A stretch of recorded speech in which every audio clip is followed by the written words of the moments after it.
На травневі свята в Криму традиційно стартував туристичний сезон. Та нині на анексованому півострові вздовж пляжів паркани. А крамниці в центрі курортних міст зачинені. Українські туристи дедалі рідше обирають окуповану територію як пляжний відпочинок. Деталі в сюжеті. Ось так виглядає центр Ялти за кілька днів до травневих свят. У 100 метрах до набережної колишньої курортної столиці Криму магазини зачинені. Почти всі магазини перед майськими праздниками. Или помещение продается, или закрыто на ремонт. Колись тут була популярна пельменна, а тепер скупка золота. Ліквідація торкнулася навіть продуктових крамниць. За високим парканом відтепер і автостанція Ялти. Схожа доля чекає і на автобусну станцію Феодосії. Місцевим мешканцям пояснюють, такі конструкції з'являються у рамках антитерористичних заходів. Паркани виросли й вздовж узбережжя. Ось ця вузька доріжка – єдина пішохідна з Ялтинської набережної до Лівадії. По обидва боки – приватизовані території. За парканами опинився і Ялтинський порт. Тим часом російські ЗМІ пишуть, так званий міністр курортів і туризму Криму Вадим Волченко заявив про готовність півострову до курортного сезону. Чиновник переконує, в Криму відкриваються нові готелі, зростає кількість пляжів. Одним словом, сервіс для туристів покращується. Та поки що туристів на набережних анексованого півострова небагато. В Алушті порожньо.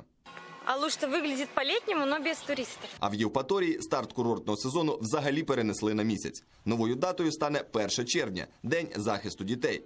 Поки що на пляжах відпочивають самі кримчани та ті, хто приїхав до родичів. Державна прикордонна служба повідомляє, на адмінмежі з Кримом останнім часом пасажиропотік зменшується. Наприклад, у 2016 році загалом громадяни України перетнули адмінмежу це 230 тисяч разів, а вже в травні 2017 року ця цифра становила 195 тисяч. Якщо ж взяти, наприклад, літні місяці, червень, липень, серпень, знову ж таки порівнюючи 16-17 роки, то в 2016 році кількість громадян України, які перетинали адмінмежу, становила 990 тисяч, а в 2017 році ця кількість була 940 тисяч.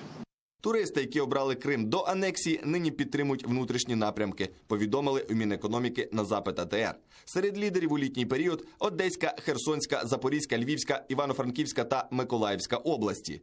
Альтернативою пляжам стає відпочинок у рідних Карпатах. А завдяки безвізу зростають поїздки українців за кордон. У фаворитах тут Польща. А серед пляжних курортів – Єгипет і Туреччина. Минулого року потік наших туристів туди виріс на 75 та 27% відповідно.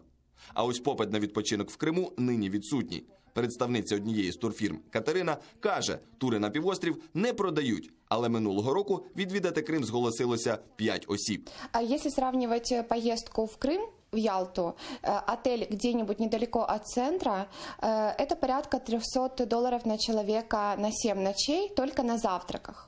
В то время как в Турции, в хорошей твердой четверке, либо даже 5-звездочном отеле, стоимость будет $500 на 9 ночей, на все включено за двоих уже. Минулого року понад 1 мільйон українських туристів відвідали Туреччину. Цього року там очікують 1,5 мільйони наших співвітчизників. Туди ж їдуть і більшість росіян. А ось до анексованого Криму російські туристи їдуть неохоче.